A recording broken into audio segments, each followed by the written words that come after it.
Hey, what's going on, man? Guess what? It's time for the Big Mike Rant. From the worldwide studios of the Big Mike Rant in downtown Calhoun, Georgia on February 23rd, 2018, it's the Big Mike Rant. Hi, I'm Big Mike. How you doing? Hey, listen, people tell me all the time, they say, Big Mike. And I say, what? And they say, Big Mike, I want to know something. I say, okay, what? And they say something like, how do you get so much done? Or, you seem to be always working on something, and that's to keep me from being bored. I really can't do anything, but I piddle. To borrow from a friend of mine, that's a word he uses, I piddle.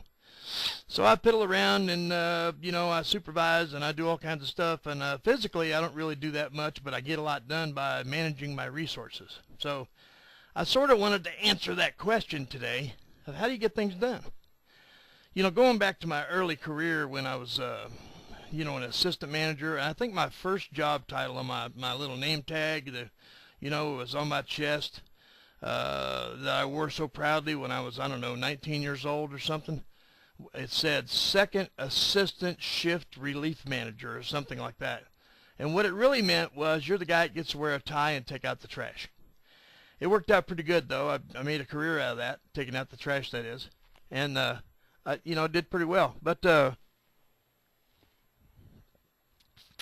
was one of those things where you're trying to figure out how to manage people and places and things, and that sounds like you're a noun.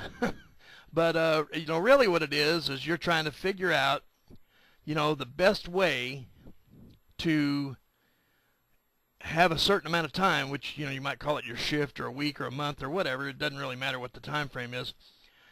You're trying to figure out how to get a defined set of things done in that time frame, and maybe a little more or so.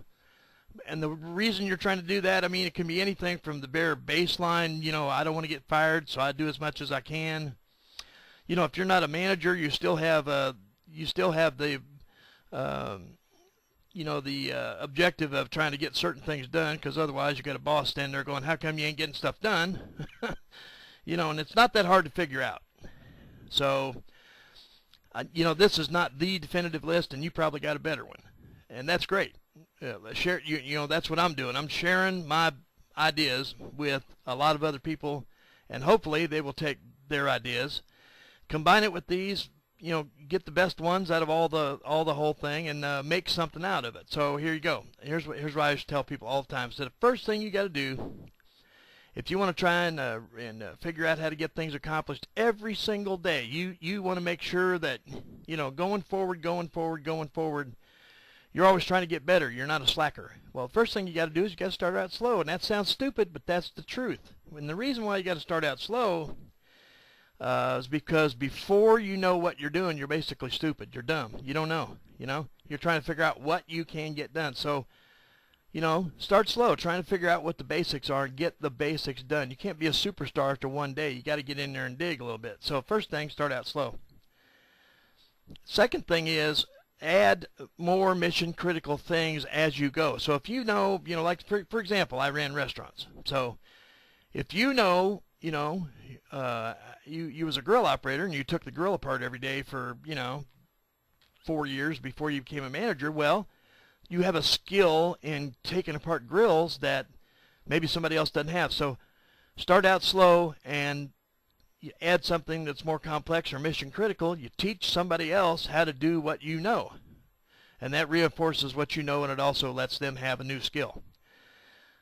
Whether that's cleaning out the grill or how to clean a trash can or, how to sort silverware or what you should do, when you bust a table. It doesn't matter what your profession is. There are steps to getting things done in that profession that are unique to that profession that you have to replicate every day. And if you go about it with no plan, you're not going to get anything accomplished, because you're not going to know what you was trying to do to begin with. So, Zig Ziglar said, if you approach life and your job and your career like it was a competition, and then you don't put some kind of a target up there, well, you'll always hit it, but you won't get anything done. So anyway, the third thing is you got to be realistic. And I keep looking down at my notes here. I'm trying to look at you, but it's hard. Be realistic. Don't make part of your plan, well, I'm going to create a nuclear reactor, because that's beyond your capability. So if you can't rebuild engines, and you can't, pour concrete, and you can't do all these, if you can't do all this stuff that's well beyond your capability, then it shouldn't be anywhere in your plan. Now that sounds dumb. And I know that sounds dumb. But you wouldn't believe how many times I'd ask people that either worked with me or for me or were my peers or, whatever. I would just ask them, what are you trying to get done today? And the answer was one of two things. I don't know, which to me, that's unconscionable. Or the answer was, well, see, we're trying to build a new building, trying to put the United Nations on the top floor. We're going to have satellites, and, it's well beyond their capability. So you knew both people wasn't going to get anything done. Well, here's one of the most favorite things. I had a guy, a district manager named Tom something, I don't know, many years ago, taught me. And I've kept it because it was a good idea. So I was never afraid to steal a good idea. So he told me, he said, get yourself early, first thing in the morning, when you get that cup of coffee, get yourself a yellow dog, which is a legal pad, and number it 1 through 10. Always 10, no more than 10. And then write down the things you're going to try to accomplish, number 1, number 2, number 3, number 4, and put them in the order you think they're most important. Doesn't matter if they're actually that important. And write all of them with the same thing, like write all of them with the ink pen. And then, as you go throughout your day and as you go throughout your week or whatever it is, scratch it off in pencil. Or if you wrote it in, pencil, scratch it off in pen. The idea is that it's visual, and you can see, ooh, look, I got 3 things out of 10 accomplished, 3 important things. You were going to clean the corners or, put a walk-in cooler back together, whatever you were doing, it doesn't matter. I mean, whatever your job is, I'm relating it back to working in a restaurant, but it could have been anything, And the reason you do that is because that helps you to focus on trying to accomplish something. It isn't a foolproof idea. I mean, if you put on there, sit in the office chair and sleep for 3 hours, you probably accomplish that, but nobody will like that, part of it. But the point of it is to say you can accomplish stuff that you set your mind to.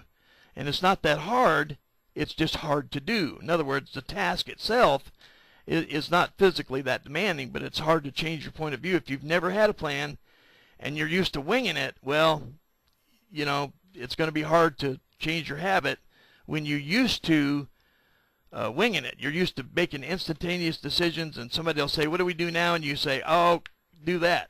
Well, that works sometimes, but you can only muscle something into shape, without a plan for so long. So I would recommend that you take the time to develop some kind of a system. This is my system. But you develop some kind of a system, because here's what happens when you wing it every day. And this is important right here. When you wing it, only you know that plan. So when other people are working with you on the same shift or after you on another shift or in place of you when you're off, when you went home, so did your system. So of course nothing's going to get done the way you want it to, because you didn't teach them how to execute your system. And that matters when you're on vacation or when you're working a different shift or when you're just off. I mean, it just matters. And then if you go someplace else, you go to work someplace else, you look back at where you've been, and somebody calls you up one day and says, hey, man, that plan thing you used to use? Yeah. He said, it really works. I've been using that for a couple of weeks. I just want to say thank you. And people have actually done that. And I thought, well, that guy wasn't listening. But then he called me up 2 weeks later and said, wow, man, I'm getting so much done. I sent a guy home one time. I said, the plan is to show up and look like the boss. And you show up in a wrinkled shirt, you can't do that. So I sent him to get a shirt. He thought I was crazy. Today, he's an executive and he gets a lot done. I'm not saying that was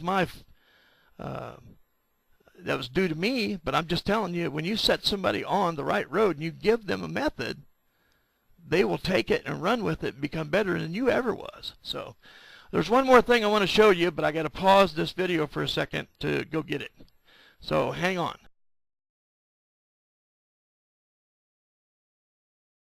Okay, I'm back. Listen, I had to go get a piece of paper I wanted to show you. I did this probably 25, 27, 29, could be 30 years ago.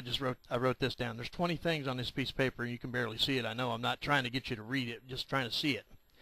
I sat down one night on a typewriter my wife had, or my girlfriend at the time. I think. I'm not sure whose typewriter it was, actually. But I sat down with this thing, and I put down, 20 things that I was going to make sure that everybody that worked for me, I was running a restaurant at the time, but I was going to make sure everybody knew what we were trying to accomplish and how we were going to go about it. And I was going to make sure that they knew how to execute my plan when I wasn't there. My goal, it was a dumb goal at the time, but I was a 26-year-old kid or something. I wanted to be able to sit on the counter on Friday night, and we called it, at this restaurant I ran, it was called Franklin Road. But I wanted to be able to sit down on Friday night at Franklin Road when we were just going crazy busy. We called it Friday Night Live at Franklin Road because it was one of the busiest stores in the area. And I mean, we were just packed every Friday because that was the day. Some stores it was Sunday, some stores, Saturday, but Friday was our day. So I just wanted to make sure that every, trainer and assistant manager and, people that work for me, I wanted everyone that worked there to know what was the plan, how we're going to accomplish things. So I wrote this down, and there's 20 things on there. One of them says, number one is actively recruit and interview every person that applies for a job with us. In other words, don't turn anybody down, and we're always hiring. I don't care if you don't think we have a place for them. If they're a great person, I will find a place. And I would tell people long before it became, a thing you see in training films today. This was, 88, 80, I don't know, somewhere back in there.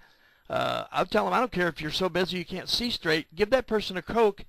Have them fill out an application, do a 30-second interview with them, and then set a time you want to talk to them that day.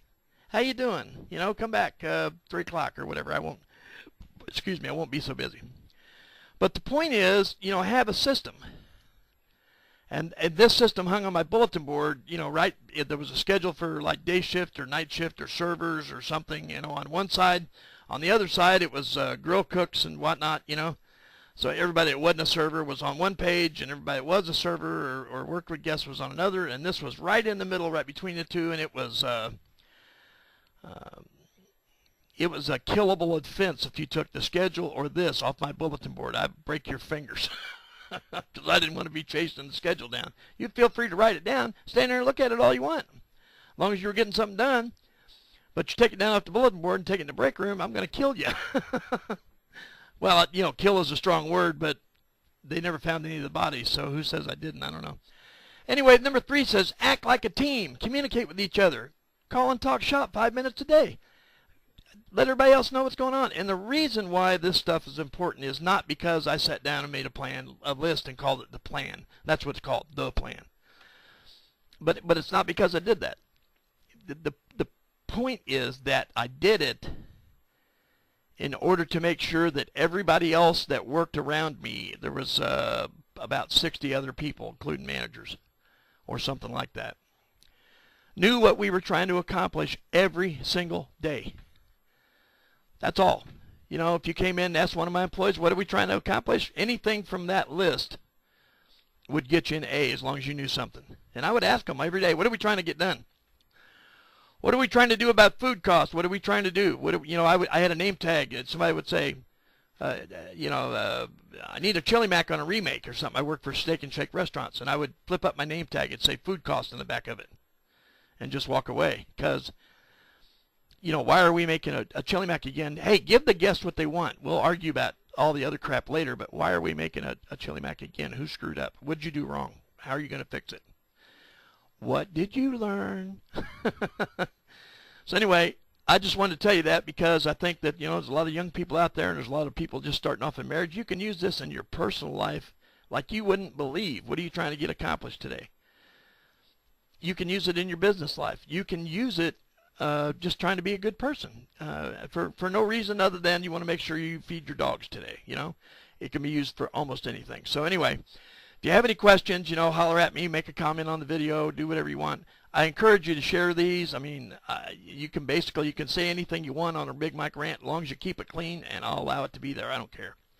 Y'all have a great day. This Big Mike, and this has been the Big Mike rant for February 23rd, 2018. See you. Bye.